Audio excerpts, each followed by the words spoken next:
Hoy vamos para la lección 2. Ok, vamos a hacer un juego. Por lo que están aquí, iba a decir, ay, Cristo Jesús. Aquí. Vamos a hacer un juego, porque hoy la clase de hoy se llama ¿Quién escribió la Biblia? ¿Quién escribió la Biblia? Estamos en nuestra unidad, Unidos en la Fe, es la serie que estamos tocando en la iglesia. El domingo que viene no hay clase porque es Santa Cena, ¿ok? Pero el domingo de arriba, el segundo domingo de septiembre, Dios mediante, volvemos a reanudar la clase. Ya habíamos quedado que el primer domingo de cada mes no iba a haber clase por la Santa Cena, ¿ok? Vamos entonces a orar a los que están aquí y a los que los hermanos van llegando. Le voy a pedir a Ivana. Ivana, ¿te atreves a orar? Te pones toda nerviosa, no hay problema. Pues yo voy a poner, mira, a otro que se pone todo nervioso, que está sentado aquí al frente y que trabaja conmigo. Venga, así para acá. Miguelito, para que ores por presentar al Señor en la casa. Vamos a ponerlo de pie. Padre, te damos gracias por este día, por habernos permitido estar aquí esta mañana. Padre, te pido que bendigas a Roberto, que va a dar nuestra clase, y que prepare nuestro corazón para poder entender y llevar a cabo todo lo que tú esperas de nosotros. Amén, Señor. Te lo dejamos con tus manos y te lo pedimos en el nombre de Jesús. Amén, amén. Gracias, Señor. Vamos, antes de empezar la clase, vamos a jugar un juego. ¿Ok? Así que yo voy a pedirles por aquí, a los que están, que hagamos un círculo aquí al frente. Aquí. Vamos a jugar un juego que se llama el chisme. ¿Ok? El chisme se llama el juego. Ya. Ah, Nelly no puede moverse, ¿está bien? Sí, yo sé. Okay. Yo tengo lo que voy a decir. Lo que vamos a hacer, Marta, vente, tú vas a jugar también. Para que sea justo, no puedo poner Miguel a jugar, ¿no? Sí, Miguel sí va a jugar también. Ya profesional. Bueno, yo soy un poco profesional. Ay, señor. Vamos a jugar un juego, hermana Olga, antes de empezar la clase. Sí, pero ven para que participe. Porque es importante. Vamos a hablar. Usted dirá, ¿por qué el pastor quiere jugar un juego que se llama el chisme? Pero vamos pronto a hablar algo. Nunca decimos lo que es. Exacto. Yo voy a decir una cosa. No, porque uno empieza, el otro dice, no es la misma. Exacto, no es lo mismo, no es lo mismo. Vente, Venga, está bueno. vente. Tú misma no te hagas la sota. Déjame. You too, come on. Venga, aquí en la casa. Yo el domingo pasado casi ¿Y dos semanas? yo tengo el libro. No. Pero me quedó. No importa. O sea, Úntense acá. Miguel, yo quiero hablar chisme a ti primero. Sí, sí, te voy a poner aquí. Pastor, ya empezó el chisme. Ya empezó el chisme, dice que no lo oía. Yo voy a decirle algo a Miguel al oído. pero al oído. ¿Ok? Después Miguel se lo va a decir a Dayana. Dayana se lo va a decir a Marta. Marta, Ivana, Julieta, doña Albertina, a mi amigo aquí, Padre Santo Benjamín, Cristo Todos Jesús. van a decir Benjamín. Tengo las neuronas quemadas, perdóname, porque tengo las neuronas quemadas. Yo trabajo Benjamín a Benjamincito, de Benjamincito se lo va a decir a Gaby, y Gaby se lo va a decir a Olga, y Olga se lo va a decir a Sacha. Y Mabel, ¿quieres jugar conmigo? Yo vamos a jugar. El chisme. No, a ella le gusta, a veces le gusta lo que la patada, se le gusta No me importa, si eso es lo que quiero, que sea mala, no importa.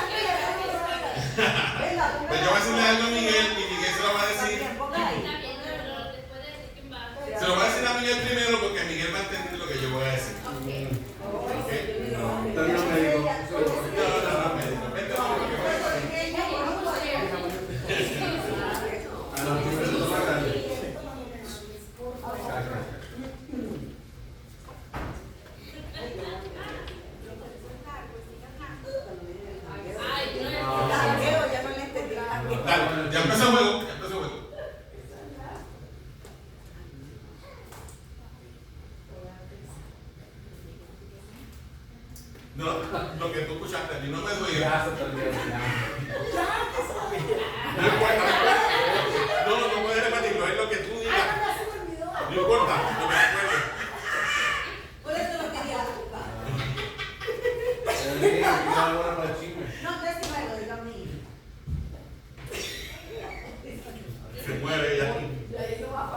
Ya no voy a decir lo que perdió ya. No la va a ganar, que perdí, ya se acordó. No, está muy largo. No importa, no importa, no importa. Entonces, Mark. Abusando de eso. Eso no lo que él me dijo, uno no sabe desde el primer grado, se lo enseñé. No importa, esa es la idea. Estoy pasando una tradición oral, ¿ok? No, pero eso es un párrafo completo. Estoy pasando una tradición oral. Es como que está cortando ya. Muy largo. Aquí se dañó eso, porque yo solo entendí. Se pudrió todo, hermano. Es como que está muy cortito. Y ahora está más cortita. Yo, mira ya. Yo apuesto que llega allá y crece otra vez. Va a crecer otra vez cuando llegue el No me vi. Yo creo que esa ciudad, porque esa zona de eso. No importa. Va a tener que volver a hacerlo. No, esa es la idea. No hacerlo de nuevo. Ve, si tú se lo cuentas, no se lo cuentas a nadie. Ay, sí, mamá, ya no le cuenta a nadie. Ya no, ya Ya para sé. chisme ahí. Ya ni lo van a volver.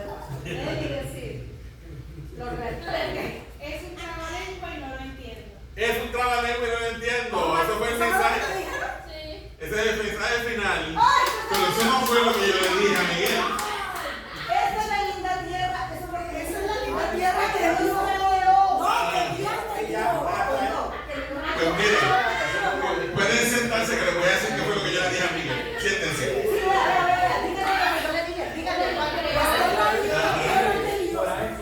Hasta ahí sí va bien. Ok, y terminó diciendo que esto es un trabalengua que nadie entiende. Ok, lo que dije fue lo siguiente. ¿Qué me dijo? Le dije el último verso del himno de Puerto Rico. Lo que dije fue, esta es la linda tierra que busco yo. Es Corintia la hija del mar y el sol. Y terminó ahí diciendo que es un trabalengua.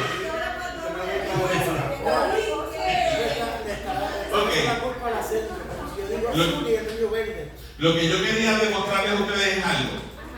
¿Ok? La tradición. ¿Ok? Yo le transmití a Miguel una tradición nuestra, puertorriqueña. ¿Ok? Y él tenía que encargarse de pasarle la tradición a la persona que estaba al lado. Y cuando terminó el último de la cadena, no era nada que ver con la tradición que le dije. ¿Por qué esto tiene que ver con la clase de hoy? Porque la clase de hoy se llama ¿Quién escribió la Biblia? ¿Quién escribió la Biblia? La semana pasada, Davidito, si quieres ver adelantando, papi. La semana pasada hablamos del tema de la revelación. Ustedes saben que esta primera unidad de Unidos en la Fe es la revelación, ¿verdad? Y dijimos la semana pasada el tema fue la revelación. Y hablamos que hay dos tipos de revelación, que es la revelación general y la revelación especial. ¿Se acuerdan de eso los que estuvieron aquí? Si usted no estuvo aquí la semana pasada, tiene el video de YouTube que se lo envíe, más tiene también el libro, ¿ok? Escucha la clase en YouTube y también participa en el libro y haga los ejercicios que vienen en el libro, ¿ok? Y hablamos que hay dos tipos de revelación. Y decíamos que revelación es la manera en la que Dios se da a conocer a la gente, ¿verdad que sí? Y hay dos tipos de revelación, la revelación general y la revelación especial. Decíamos que la revelación general es la que nos llega a través de la creación, ¿verdad? Decíamos que esa revelación es suficiente para dejarnos sin excusa delante de Dios. Y que esa revelación también nos hace responsables delante de Dios. ¿Ok? No hay un solo ser humano en la tierra que pueda decir, yo no sabía que había Dios, porque Dios dejó evidencias de su existencia en la creación. ¿Ok? Esta revelación general nos da luz suficiente para que nosotros sabemos que hay un ser supremo, que hay un Dios, ¿ok? Y a ese Dios le debemos rendir cuentas, ¿ok? Esa revelación general nos da la luz suficiente para saber que hay un Dios al que vamos a rendirle cuentas. Y esa revelación general también nos da la luz suficiente para que nos pique la curiosidad y nosotros decidamos buscar a ese Dios, ¿ok? Ahora, pero también dijimos que esa revelación general no es suficiente para darnos la luz que necesitamos acerca del conocimiento salvador. ¿Ok? Por esa razón, Dios nos da otra segunda tipo de revelación, y es la revelación especial. Daniel, pásate a revelación especial para mí. Decíamos que la revelación especial, ¿cuál es la primera clase de revelación, perdón? ¿Cómo se llama? La general, es la primera. Y la segunda es la especial. Y decíamos que esa revelación especial nos llega mayoritariamente por medio de ¿qué? De las Sagradas Escrituras, de este libro que está aquí. ¿Ok? La creación nos dice que hay un Dios, pero usted no puede llegar a conocer a ese Dios profundamente si usted no conoce este libro que está aquí. ¿Ok?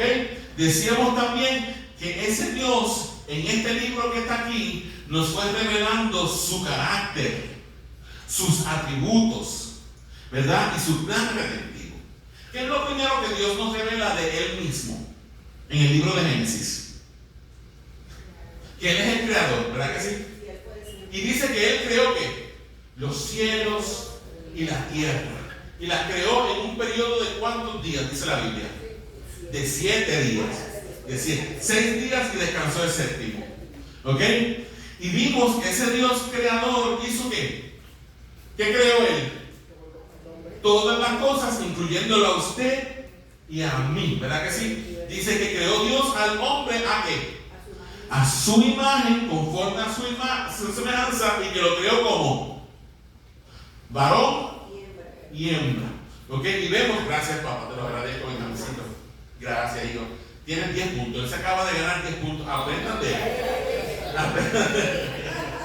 Aprendan de él. Bueno. Esa es la manzanita que lo pone. A mí la manzana no me compra, a mí el cafecito. Entonces, lo primero que vemos en ese libro, en la Biblia, es que Dios es el creador de todo. Y vemos que es un Dios personal, ¿verdad? Que se acercó al hombre. Y decíamos también la semana pasada que esa revelación que Dios nos da de Él y de su plan de salvación es una revelación que se fue dando de manera ¿cómo? ¿Fue inmediata o fue progresiva? Progresiva, ¿verdad que sí? Y hablábamos de que el libro de Génesis es como esos primeros rayos del alba, que todavía está oscuro. Vivíamos en oscuridad. Y de momento usted comienza a ver como que los primeros rayitos del alba, que va cambiando el cielo hasta que el día va haciéndose como perfecto al mediodía, ¿ok? El día llega a su culmen, a su culminación. ¿Y cuándo en la historia bíblica llegamos al culmen de la revelación? Cuando Jesús viene a la tierra, ¿ok? Y al versículo para memorizar, que ya Julieta se lo aprendió la semana pasada, ¿cuál era? Julieta, ponte de pie. Hebreos 1, 1 y 2, ¿qué dice? Vale. Dios, habiendo hablado muchas veces y de muchas maneras en otro tiempo a los padres por los profetas, y en estos postreros días ha hablado por el Hijo. Amén. Hebreos 2, del 1 al Hebreos 1, 1 al 2. Muy bien, muy bien. Vamos a dar un aplauso muy bien. Dios, habiendo hablado muchas veces y de muchas maneras, en otro tiempo le habló a los padres por medio de los profetas. ¿Quiénes son los padres? El pueblo de Israel. Dice el autor de Hebreos que en este postrer tiempo nos ha hablado por medio de ¿quién? De su Hijo. Exacto, eso lo dijimos. Que la mayoría de la revelación de Dios está revelada aquí, ¿verdad? Para la redundancia, pero que la revelación máxima de Dios se dio en la persona de Cristo. ¿Cuántos dicen amén por eso? Bendito sea el nombre de Jesús. Amén. Y Juan 1:18, ¿verdad? Que nos dice que el unigénito Hijo, hablando de Cristo, que vive en el seno del Padre, Él es el que nos lo ha dado a conocer. ¿Ok? El unigénito Hijo. La palabra que dice el unigénito Hijo que está en el seno del Padre, que Él es el que nos lo ha dado a conocer, es la palabra de ahí viene la palabra exégesis o interpretación. O sea que el que puede interpretar correctamente al Padre, ¿quién es? El Hijo. ¿Por qué el Hijo puede interpretar correctamente al Padre? Porque son uno. Porque ¿desde cuándo está Cristo con el Padre? desde la eternidad. ¿Ve la importancia del creador que decimos por la mañana? Creo en un solo Señor, Jesucristo, Hijo unigénito del Padre, es engendrado, no es creado, fue engendrado del mismo Padre desde la misma eternidad. Y ese Jesucristo es Dios de Dios, porque Él, Dios de Dios, ¿qué quiere decir eso? Que Él es Dios de Dios, Él es el Hijo de Dios, Él es luz de luz, Él es Dios verdadero de Dios verdadero. ¿Ok? Cristo conoce al Padre íntimamente porque habita en el seno del Padre. Por lo tanto, Cristo puede interpretarnos al Padre. Y decíamos la semana pasada, y con eso concluimos, que si usted quiere ver al Padre, tiene que mirar a Jesús. Amén. Tiene que mirar a Jesús. Hermanos, la Biblia contiene todo lo que necesitamos saber y entender para llegar a ser salvos y vivir la vida cristiana. La revelación es muy importante. Ahora bien, dijimos que Dios se nos da a conocer por medio de la revelación. La revelación general y la revelación especial. La revelación general es para todos. Por eso que usted va a cualquier parte del mundo y la gente, no importa que estén en Taparrabo, en Guayuco, por allá bailándole a una piedra, pero ellos tienen, dentro de ellos hay una conciencia de que hay un ser supremo. Lo que pasa es que, como no tienen la revelación especial, no pueden conocer a ese Dios supremo. ¿Me está entendiendo? ¿Ve la importancia de por qué necesitamos esto? Porque si esto no lo tuviéramos, estaríamos nosotros también en Taparrabo, en Guayuco, bailándole al sol y a la luna y a las estrellas. ¿Me está entendiendo? ¿Ve la importancia de esto? Ok. Ahora, esta revelación especial Dios se la dio a dos tipos de personas, a dos grupos de personas. ¿Quiénes ustedes creen que son esos dos grupos de personas? A los profetas en el Antiguo Testamento y a los apóstoles en el Nuevo Testamento. Y ahí le puso unas iconografías de allá de la ortodoxia, ¿ok? Cristo en el centro, los apóstoles y los profetas. ¿Ok? ¿Está aquí conmigo? Ok. La revelación fue dada a los profetas del Antiguo Testamento y a los apóstoles del Nuevo. Si los profetas del Antiguo Testamento, escucha esto y por favor atiéndelo. Si los profetas del Antiguo Testamento y los apóstoles del Nuevo Testamento se hubieran recibido la revelación ellos solitos y se hubieran quedado calladitos y no se lo hubieran compartido a nadie, ¿qué hubiera pasado? ¿Qué hubiera pasado con la revelación de Dios? ¿Se hubieran muerto con ellos?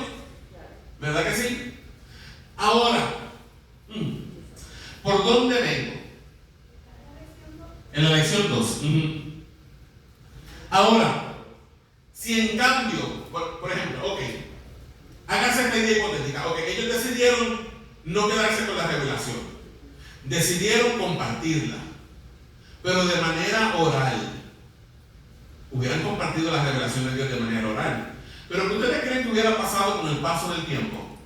A medida que esa... ¿Cómo? El mismo plegote que pasó aquí. Que se terminan de la hermana. Exacto. ¿Por qué? Porque si la revelación se hubiera pasado solamente de boca en boca, que hubiéramos terminado con un montón de fábulas, de leyendas y de mitos. Entonces, para Dios asegurarse de que esa revelación pudiera ser transmitida de manera correcta a las generaciones posteriores, ¿cuál es la mejor manera de dejar algo para las próximas generaciones? Hermano, de manera escrita. ¿Me está entendiendo? Porque las cosas de boca, uno corre el riesgo de que se le olvida, es más, y le añade y le quita. ¿Ok? Por eso la tradición oral es importante, pero la tradición oral está sujeta a errores porque depende de lo que se transmite de una persona a otra.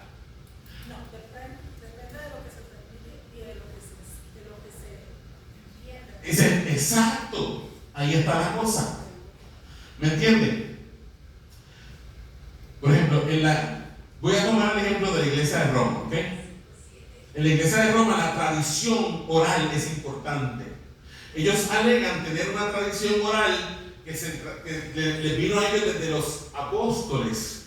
y que se fue transmitiendo de obispo en obispo hasta llegar a Francisco, que es el papa que hay ahora. Ahora, ¿qué pasa con esa tradición moral que ellos alegan? ¿Qué pasa? Que ellos con los años y con los siglos han ido creando nuevas doctrinas. Entre las doctrinas que ellos han ido creando es que la perpetua virginidad de María. No, porque María tenía que ser siempre virgen, siempre virgen. Otra, María no murió. María subió asunta al cielo. ¿Dónde dice eso en la Biblia? ¿Usted me entiende? Entonces, usted tiene que entender algo. La verdadera tradición apostólica, la verdadera enseñanza de los apóstoles y de los profetas, lo que Dios verdaderamente quería que nosotros retuviéramos, no necesitamos otra. Ahora, ¿significa eso que la tradición oral no es importante? Sí es importante, tiene valor, ¿ok? Porque hay una riqueza en la historia de la iglesia, porque los padres de la iglesia interpretaron la Biblia, ¿ok? Y es bueno conocer eso, pero siempre la corte final y última corte de arbitraje, y por medio de la cual es el sedazo, usted va a pasar toda doctrina y toda enseñanza, ¿cuál es? Este que está aquí. Si usted no puede sustentar sus doctrinas con un capítulo o con un versículo que lo respalde, usted va a hacer con esa doctrina. Aunque sea bonita, ¿qué va a hacer con ella? Goodbye, bye bye, arrivederci, sayonara. Nos vemos. Fue bonito conocerte, pero no eres lo que necesito. ¿Me entiendes? Porque la Biblia contiene todo lo que necesitamos saber. Repita conmigo. La Biblia contiene todo lo que necesitamos saber, creer y entender para llegar a ser salvos y vivir la vida cristiana. ¿Ok? Entonces, para Dios asegurarse de que la revelación se transmitiera a próximas generaciones, Dios escogió dos grupos de hombres: los profetas y los apóstoles. ¿Ok? Para asegurarse de preservar la revelación sin error para generaciones posteriores, Dios inspiró a los autores sagrados para dejarnos por escrito y de forma inerrante e infalible esa revelación. La semana pasada hablamos de la revelación y hoy vamos a hablar de la inspiración. ¿Ok? Esas dos cosas son importantes. Ahora, cuando usted escucha la palabra inspiración, ¿qué le viene a la mente, Miguel? Dice, hoy estoy inspirado. Hoy estoy motivado, dice Nelly. Hoy tengo ánimo. O usted como yo cuando jovencito escribía novelas, escribía dramas y todo, ya estas artes las perdí. Pero a mí me llegaba la musa. ¿Cuántos han oído hablar de eso? La musa. Ay, me llegó la musa, me inspiró. O cuando canto, ay, qué inspiración tengo cuando el pastor canta. El pastor me inspira. Hermano, ¿será eso lo que se refiere a la palabra inspiración? A esa clase de motivación o esa clase de sentimiento que te motiva a hacer algo bonito. Lo vamos a ver ya mismo, porque no tiene nada que ver con eso. La inspiración de este libro no tiene nada que ver con ese tipo de inspiración. ¿Ok? La inspiración de las escrituras, vamos a hablar de eso. ¿Qué enseña la doctrina de la inspiración de las Sagradas Escrituras? ¿Qué es la inspiración en primer lugar? Alguien que me lea lo que está en la pantalla. Ivana, empújate. Proceso mediante el cual Dios guió a los autores de la Biblia para componer y registrar su mensaje para la humanidad en sus escritos originales. Entonces, lo primero que tenemos que ver de la inspiración es que la inspiración es un proceso. ¿Okay? No es algo que se da de la noche a la mañana, es un proceso a través del cual Dios guió. ¿A quién guió? A los autores de la Biblia. ¿Para qué? Para que compusiesen y para que registrasen el mensaje de Dios. ¿Para quién? para los hombres. Y fue bien inspirada. Ahora, algo que usted tiene que entender es que la Biblia que usted tiene en sus manos hoy, esa Reina Valera de 1960, no son los escritos originales de la Biblia. ¿Ok? Es más, ahora mismo no quedan escritos originales de la Biblia. ¿Por qué? ¿Qué pasa? Que esos papiros y todas esas cosas que están pasando con el tiempo. Pero ¿saben algo? Había en la antigüedad una manera de preservar los escritos, y es que habían copistas. ¿Ok? Esos copistas, cuando ya las originales se estaban desgastando, volvían y transcribían lo que estaba escrito allí. Y eso es lo que pasó con la Biblia. Pero esas copias no son inspiradas, ¿ok? Son copias de qué? De la verdadera, de la que fueron inspiradas. Pero la inspiración, ¿en dónde llegó realmente? A los escritos, ¿qué cosa? Originales, ¿ok? Ahora, ¿significa eso que las demás copias no tienen valor? No, yo no dije eso. Porque ¿qué contienen esas copias? Las palabras exactas de que los autores originales escribieron. La Biblia no fue escrita en español. Les tengo sorpresa. No fue escrita en español. No. La Biblia fue escrita en ¿cuántos idiomas? En 3. El Antiguo Testamento se escribió en ¿qué idioma? Hebreo. No, el latín no. Después el latín viene ahorita. Vamos a hablar de eso ya mismo. En griego, el Nuevo Testamento en griego, y arameo, que era la lengua, el dialecto que se hablaba en el tiempo de Jesús. Y todavía en el Nuevo Testamento usted ve algunos rastros de arameo. Por ejemplo, cuando Jesús resucitó a la hija de Jairo, le dijo Talita Cumi. Eso es arameo. ¿Ok? Jesús debía de conocer los tres. ¿Sabe por qué? Porque el griego era... Jesús nace en Judea en el tiempo del Imperio Romano. Israel queda como que...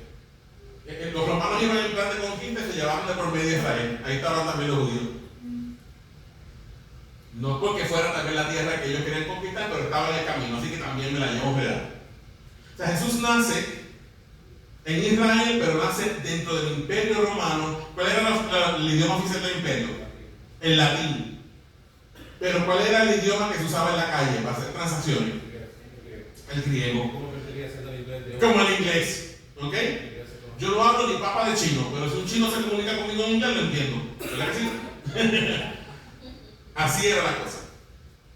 ¿Están hasta aquí conmigo? Ok. Pues la Biblia se escrita en esos 3 idiomas. Entonces, ¿cómo la Biblia nos llegó al español? Porque hay gente que se dedica a qué? Que son especialistas en idiomas y se dedicaron a traducir las escrituras. ¿Ah? Lingüistas, ¿ok? Son gente especialista en idiomas, lingüistas. Ok. Dijimos que la inspiración es el proceso mediante el cual Dios guió a los autores de la Biblia para escribir el mensaje de la humanidad en sus escritos originales. ¿Qué más? Muchas veces, ¿cómo se dio esa inspiración? ¿Cómo se dio muchas veces? De forma directa. Usted va a ver que hay muchos pasajes en la Biblia que dicen: hijo de hombre, escribe lo que te voy a decir. Ese era Dios dictándole a la persona. Ajá. Pero, ¿sabe que esa es la excepción y no la regla de la Biblia? La regla de la Biblia trajo un mensaje por medio de ángel. Sí. Pero él escogió. Ahora, el método extraordinario era ese. Así dice el Señor: escribe, hijo de hombre, dile al pueblo de Israel estas cosas. Pero en realidad, la mayor parte o la mayoría de las veces, la guía del Espíritu Santo vino a la mente de las personas, pero sin alterar ¿qué cosa? Su personalidad, su estilo, su voluntad, etc. ¿Qué quiere decir esto? Hermano, hay muchos cultos por ahí y sectas en los que viene un espíritu, un ente. Bueno, yo soy el medium, estoy aquí en el medio, yo estoy con ustedes y de momento me abro para canalizar a lo que venga por ahí, no importa quién venga, pero que venga por ahí. Y de momento viene un pichón. Nosotros decimos en Puerto Rico a los demonios los pichones. Se empichonó. Esa persona se empichonó, eso es que se demonio. Estoy así canalizando y de momento un pichón me posee. y empieza a escribir. Eso se llama escritura automática. Ahí el ente le posee y el ente es el que escribe. Y a veces, en muchos casos de canalización de ese tipo, usted puede comparar la letra de la persona cuando está escribiendo poseída y compara la letra de la persona normalmente y es completamente diferente. ¿Ok?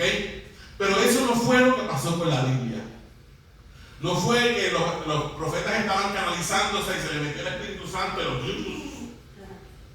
No, el Espíritu Santo dejó intacta la mente, dejó intacta la voluntad, dejó intacta la personalidad, dejó intacto el carácter de la persona. Dios no alteró eso. Por eso cuando usted lee las cartas de Pablo, usted puede ver, es palabra de Dios, pero usted puede ver a quién.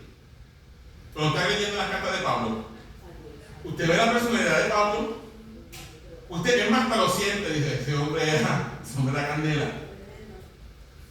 Cuando lee a Pedro, dice, cuando lee a Juan, especialmente las cartas de Juan, ya al final de la Biblia, que ya Juan era un viejito de 90 y pico de años, usted lo que le da es la ternura, porque usted puede percibir como un papá viejito hablándole. Usted puede percibir eso. Salomón, Dios dejó intacto su intelecto. Ok, se cree, por ejemplo, eso lo escuché hace muchos años, no sé si haya cambiado con la investigación reciente, que el que escribió el libro de Apocalipsis fue el mismo apóstol Juan, el mismo que escribió el Evangelio, el mismo que escribió las cartas. Pero ha habido discordia, o no discordia, sino, ¿cómo se dice, mami? Cuando hay desacuerdo, hay debate en si realmente fue Juan o fue otro que se llamaba Juan, porque el griego que usó el que escribió Apocalipsis es un griego bien burdo, es como decir un broken Greek, mientras que el griego del Evangelio y de las cartas era un griego fino. Entonces mucha gente ha puesto eso en debate, pero yo lo veo de esta manera. Cuando Juan escribió Apocalipsis, ¿dónde estaba? Preso. ¿Estaba preso dónde? ¿Estaba desterrado dónde?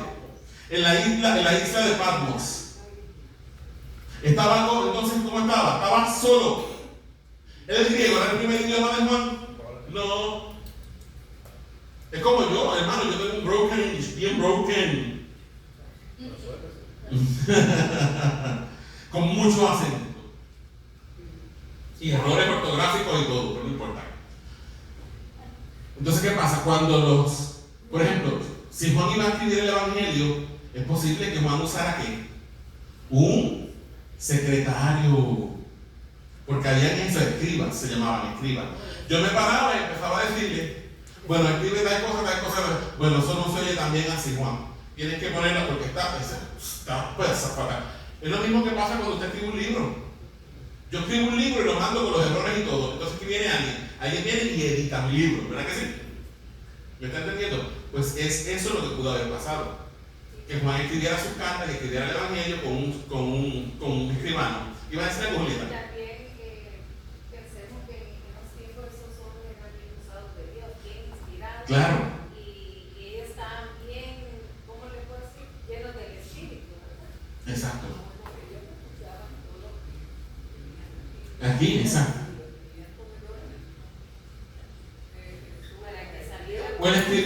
Porque lo que quiero que entiendan es, cuando decimos que la Biblia es inerrante, no quiere decir que no haya errores ortográficos en ella, sino que la esencia, el espíritu de la palabra es inerrante.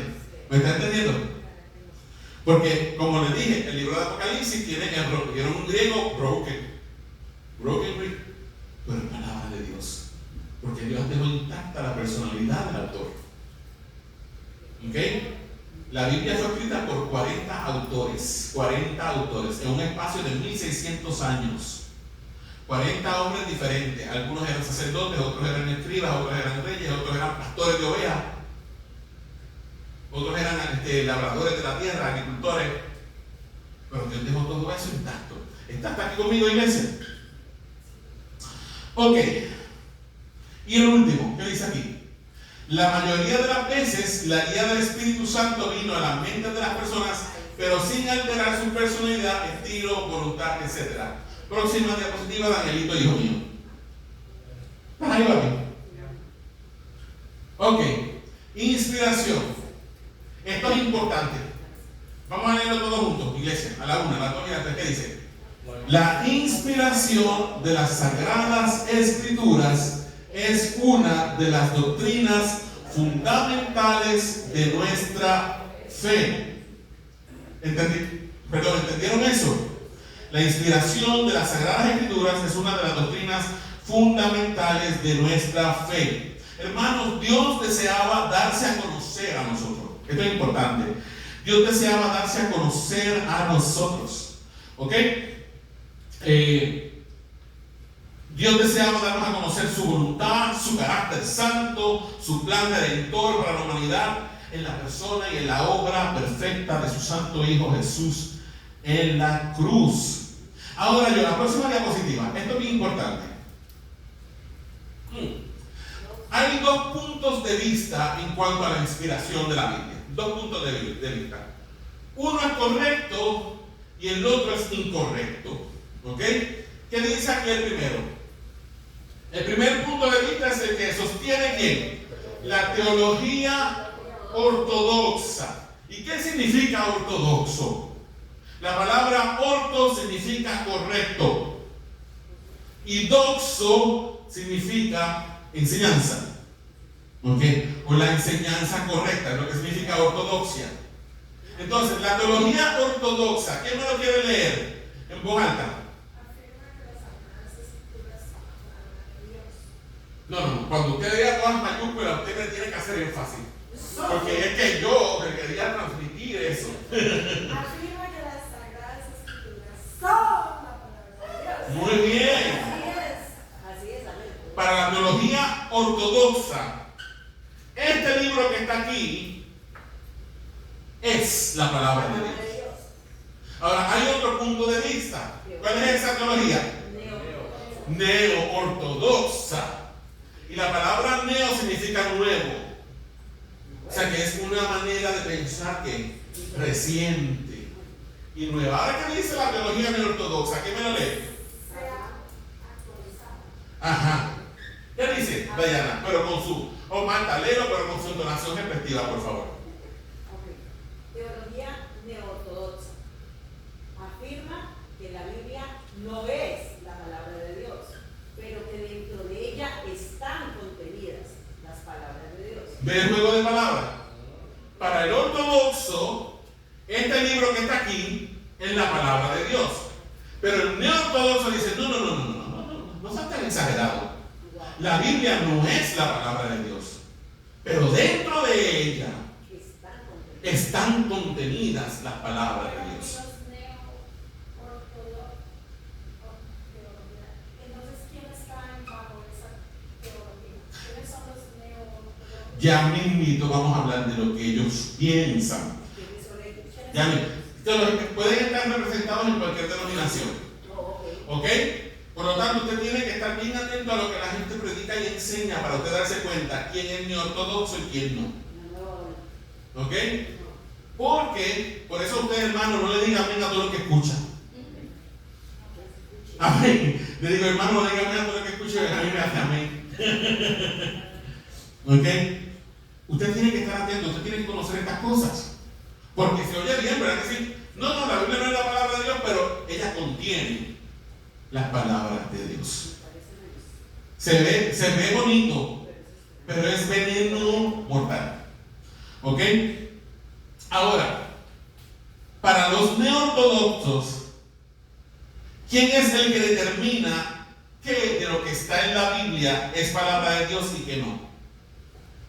Ok, póngale que usted, póngase la mente de un ortodoxo. Piense como un ortodoxo por un momento. Piense, no, la Biblia no es la palabra de Dios, pero la Biblia contiene las palabras de Dios. Entonces, ¿quién determina qué de lo que está en ese libro, que yo digo que no es la palabra de Dios, pero que contiene las palabras de Dios, es palabra de Dios? Ahí está Marta. ¿Quién determina qué de lo que está en la Biblia es palabra de Dios y qué no? Entonces, ¿soy quién? Yo. Entonces yo me convierto en la corte final de arbitraje. Usted ve, entonces usted ve por qué es peligroso. Porque entonces yo escojo de la Biblia lo que me conviene. Y lo que no me conviene, digo, no, eso no es de Dios. Lo desecho. Entonces, póngase a pensar, mente práctica.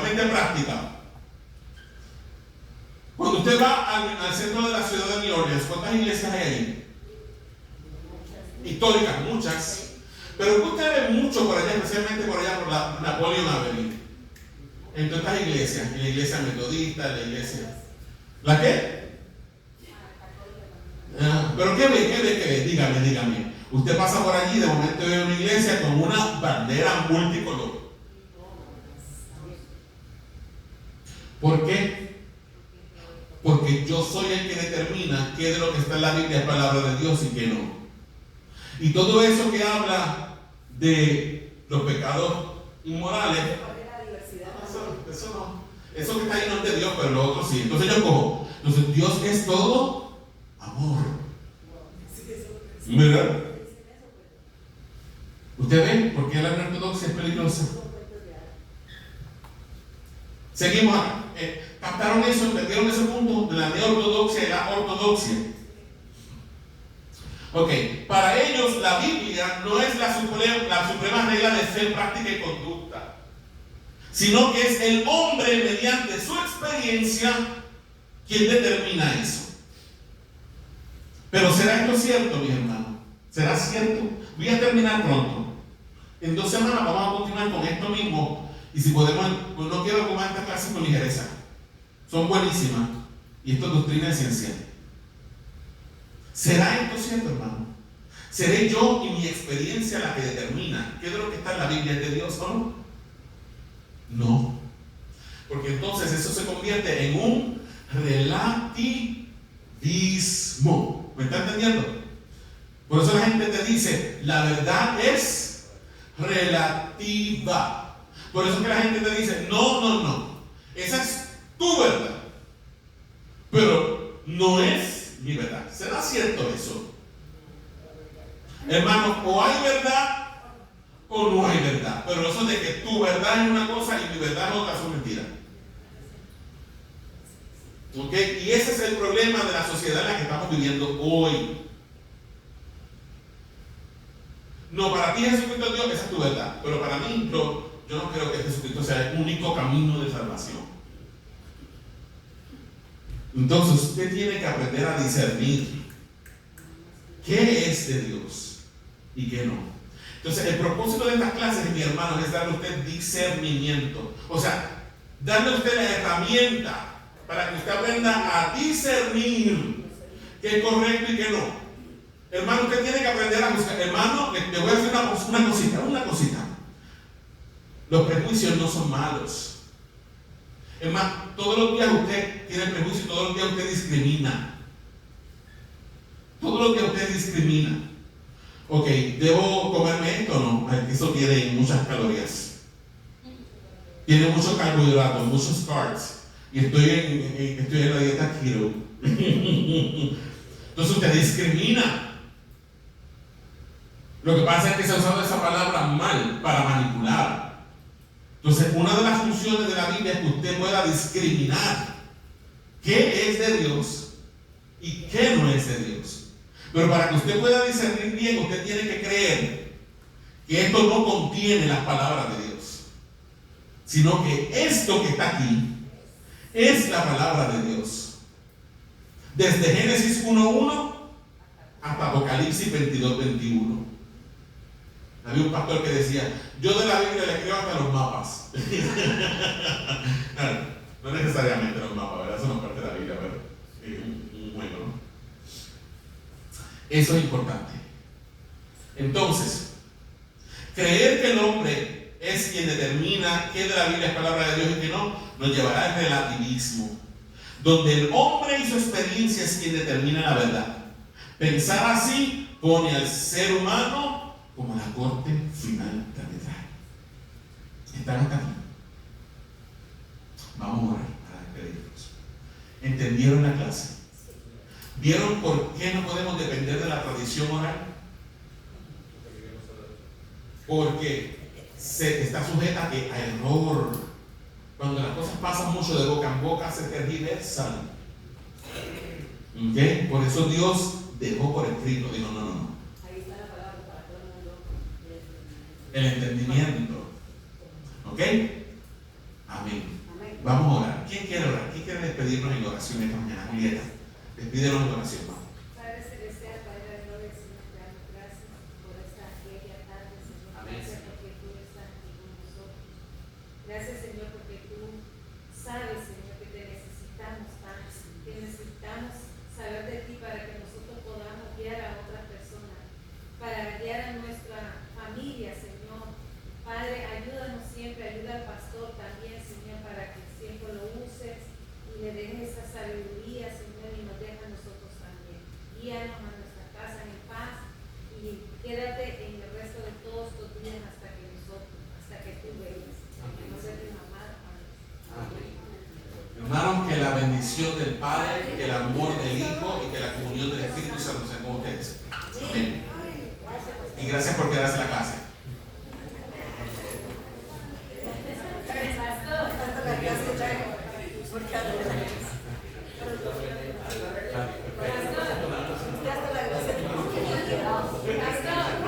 Pastor, Ivana Ella es dispuesta a decir el versículo que queda para todos.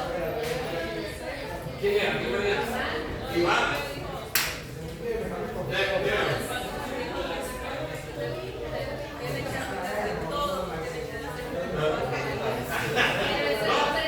Pero miren que ella se la puede llamar antes que Que tú, muy bien. ¿Y sabe qué pasó, María? Cuando usted se memorice algo, lea y acuérdese, todo lo tiene que ver con lo que nos está viendo. Así dice que así sea. Así Lo que funciona.